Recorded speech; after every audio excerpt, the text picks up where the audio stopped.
Okay. All right. Live on Instagram, live on YouTube. So I'm going to do a video on podcast video on we're going to talk a little bit today about how to read nutrition labels. Right. We're also going to talk a little bit about a nice little short story that I've always liked. So we're going to do a couple of cool things today. I'm going to teach you all how to read some fitness labels, right? I mean, not nutrition labels, rather, fitness labels. So nutrition labels, right? We're going to talk a little bit about that today because a lot of people do not know how to read them, all right? And it's very important, right? Even if you're not counting calories and tracking macros and all that stuff, you need to know how to read a nutrition label, a nutrition fact label on the product. You need to know what you're looking at. You need to know what's in it. You need to know if there's stuff that you don't even know, have any idea what it is, which a lot of people look at a label of something and they have no idea what anything is. All right. So I'm going to go over a little bit of that today.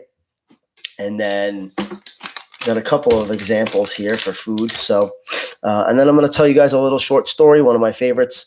So that's it. The podcast is going live on Instagram.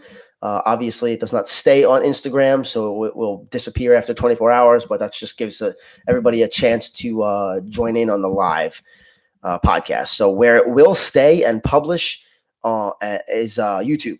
All right, so YouTube, on my YouTube channel. If you do not have me on YouTube, if you're not subscribed, please go do that so you can stay up to date with all the current events, current videos, and current podcast episodes. They will no longer be airing on Facebook.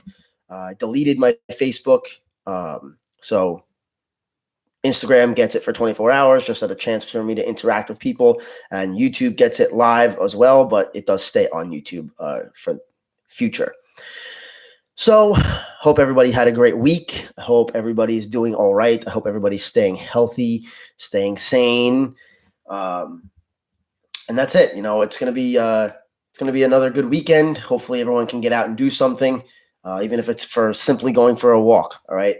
I know times are tough, but we got to still find the good things, right? So reading nutrition labels, right? Let me just give you a quick little can of chickpeas. I don't really eat chickpeas that often, but that's what I had. So nutrition facts, right?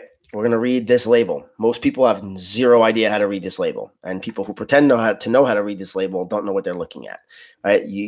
Most people don't know what numbers are good to be low, what numbers are good to be high, right? So we're going to go over that a little today. So the calories, like calories, those are made up of your macronutrients, carbs, fats, proteins, right? Those are your calories. Total fat, you got 2 grams, right? Then you got saturated fat, trans fat, cholesterol, sodium, total carbohydrates, dietary fiber, total sugars, included added sugars, and protein, right? So what's what? What's good to be high? What's good to be low? Who knows? I do. Lucky for you. So for your fat, right, it depends on how you're eating. If you're eating like a ketogenic style diet, you're going to want higher fat, but you want to make it good fat, right? So for something like chickpeas, ketogenics, it's not really going to be ideal for someone who's eating keto, right? It's only got 2 grams of fat, which is not a lot. It's got 20 grams of carbohydrates with 4 grams of fiber, right? So that's 16 grams of net carbs, way high for keto, right? 3 grams of total sugar, 0 grams of added sugar, 7 protein, right? So chickpeas, they're okay. Not the best for something like a low carb keto diet. They're really not paleo. I mean, beans in general, I'm not a big fan of beans, to be completely honest with you. Just from the research that I've done on many, many years of nutrition, they're good. They're okay. They're not the best, not the worst, but they're not the best. But that's neither here nor there. I'm just giving you an example, so I have something in front of me to show you. So it all depends on how you're eating. Something like this keto bar, on the other hand, right? If you're eating a low carb keto, sorry for the noise. All right, so we got 240 calories. We have 21 grams of fat. If you're eating keto, bam, obviously it's a keto bar. So there you go. Right, you got 6 grams of saturated fat. You have 11 grams of total carbs with 10 grams of fiber, which means it only has 1 gram of net carbs. Perfect. It only has 1 gram of sugar and 11 grams of protein. All right, so something like this, if you're eating something like a low carb keto, would be ideal. It has good protein, not too much, not too little. It's got high fat, healthy fat, and it's only got 1 gram of net carbs. If you're not familiar with net carbs, it's total carbs minus dietary fiber and or any sugar alcohols that you're using, right? So sugar alcohols meaning xylitol, erythritol. You can classify allulose in that. That's one of the newer ones. It's not technically a sugar alcohol, but it is a sugar substitute. And those are good for like a low carb ketogenic diet. If you're not eating a low carb keto, then you're going to be a little bit different. So you don't want as much fat. You want a little bit more protein and maybe a little bit more carbs, right? Depends on how you're eating. Everybody eats different. So like for me, what I'm doing is I'm doing more of a bodybuilding style diet right now. I cycle through my diets every couple of months. So I'm doing something different every few months. But right now I'm having my carbs, I'm having my fats, I'm having my protein. It's just in different ratios because I'm attempting a very specific goal, right? So everybody's different. There's not one perfect diet for everybody. I've spent a lot of time with keto people. Some keto people swear up and down keto is the number one best. There's no such thing. I'm a huge fan of keto. The scientific research on keto is probably greater than any other diet or way of eating that I've ever seen. So it's phenomenal. Really, really, truly a great way of eating. But there's no perfect diet. There is no perfect nutrition. There is no number one way for everybody to eat. There is no right way to eat. There is no wrong way to eat, right? I mean, there is a wrong way to eat, but there is no perfect way to eat is what I'm trying to say, right? So reading the nutrition labels, like you really, really want to make sure you're reading the nutrition labels. If there's something on the nutrition label that you do not know or you can't pronounce or you don't know the word, it's 2020. Take out your smartphone, Google it, look it up, right? A lot of times people that I help will get something and they'll be like, well, I didn't know it was bad. I couldn't even pronounce it. I didn't know what it was. Guys, if my grandma has an iPhone, you'll be okay. It's 2020, like I said. Take your phone out. Don't be lazy. Google it. What does it mean? A simple Google search with the somewhat correct spelling, it'll pop up and it'll tell you what it is. It'll tell you where it's from. It'll tell you what it is, right? And then you'll know, okay, got it. You'll know if it's bad or good. And if you don't, Google it. Again, is this bad or good, right? You got to educate yourself, right? You got to educate yourself this day and age because nobody's going to do it for you. And most of the people that are trying to spread knowledge are full of shit, in all honesty. It's unfortunate, but that's the way it is, especially in the nutrition industry. In the nutrition industry, a lot of people like to think they know what they're talking about. They like to try to spread education, but it's the wrong type of education. So you have to be smart with reading the labels. If you don't know what you're looking at, you have to fix that. Get educated on it. You have to know what you're looking at, okay? Very, very important. Right, so reading the nutrition labels is pretty self-explanatory for the most part. If you ever need any help on that, you can always ask me. And then it's pretty much it. So that's a quick video on what I wanted to do today. The podcast today is going to be a little bit shorter because I just wanted to pretty much go over that. All right. So cool little story. All right. I'm going to end it off with this. It's only going to be a very short podcast.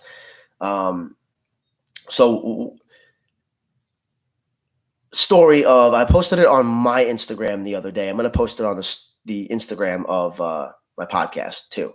So it's about the Chinese bamboo tree. All right. If you've never heard this story before, it's a great one. Or you can look it up.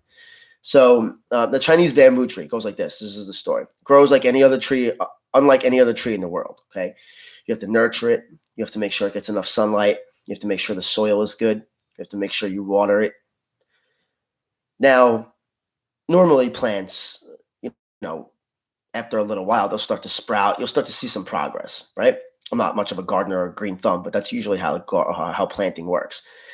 However, the Chinese bamboo tree, the reason why it's unlike any other plant in the world, and the reason why it grows unlike any other plant in the world is because of this. For 5 years, you see no progress. Not a sprout, not a branch, not anything, right? But on that 5th year, the Chinese bamboo tree grows 80 feet in 6 weeks.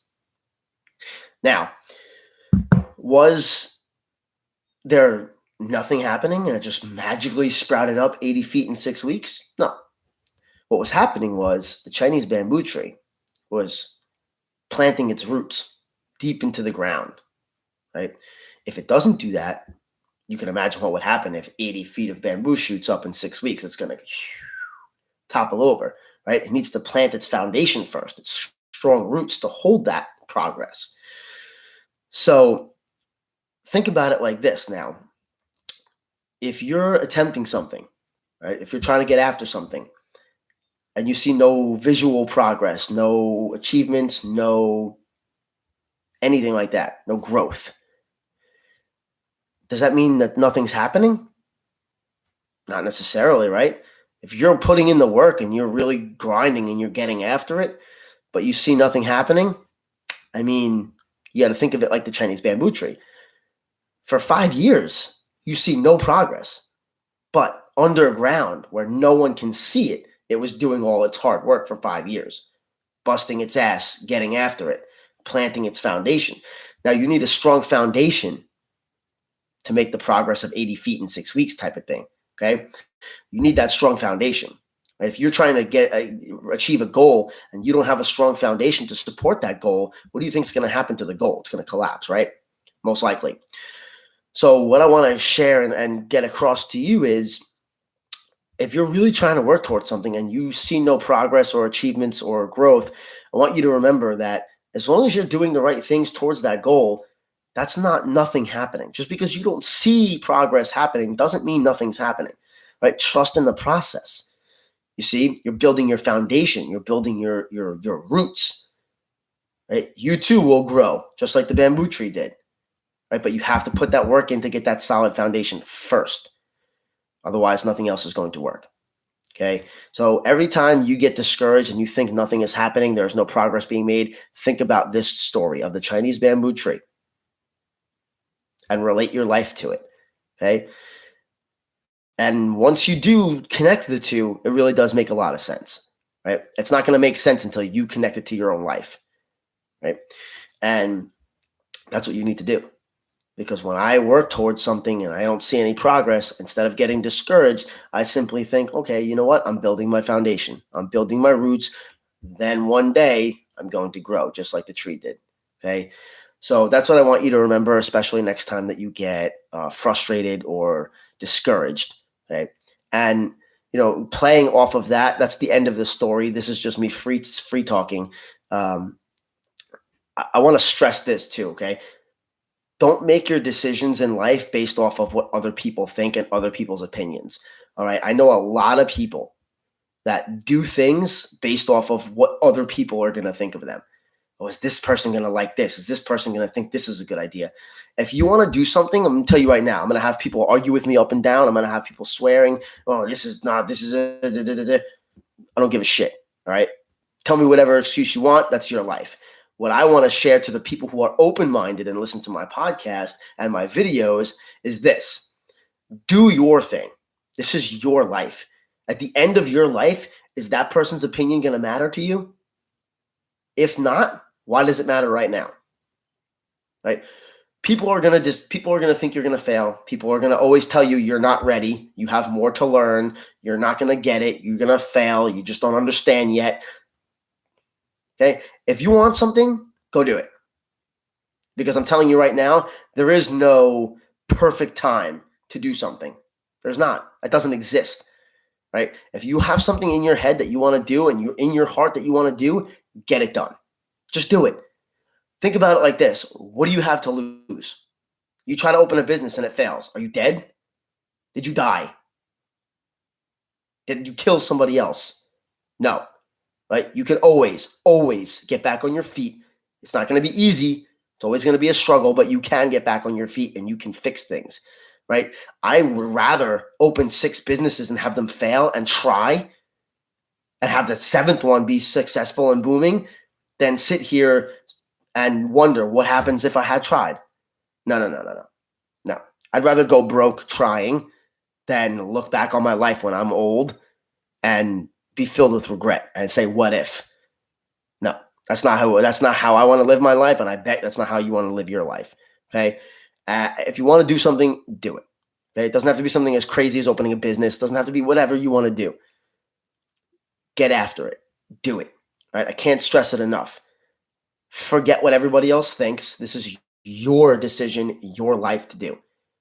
Right? I have people that tell me all the time, you're not ready. You have more things to learn. You can't do it. You're going to fail. Guess what? It goes in one ear and out that same ear. I don't even let it go through my head and out the other ear because I don't care what they have to say. Right? When I'm successful, like I want to be one day, I'm going to look back and say, told you so. See ya. Right? And they're going to be most likely stuck where they are right now with no progress being made because they're afraid to take risks.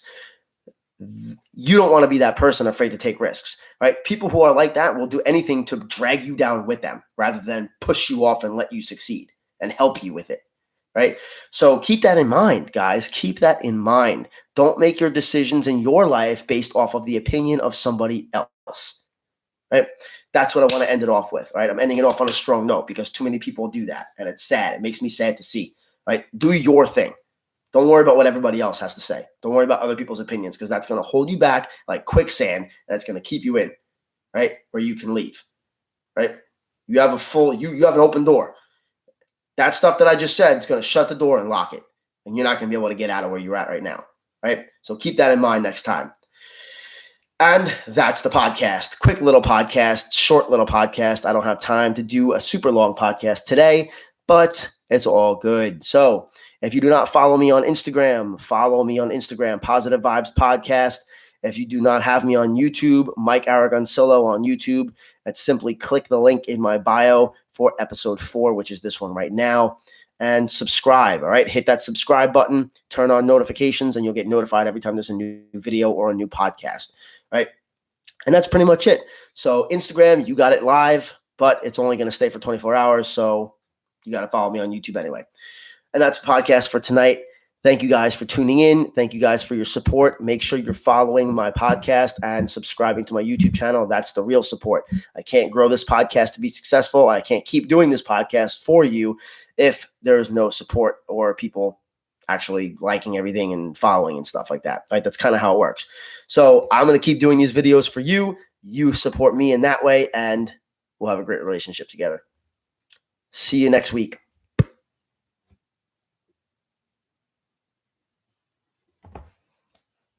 YouTube.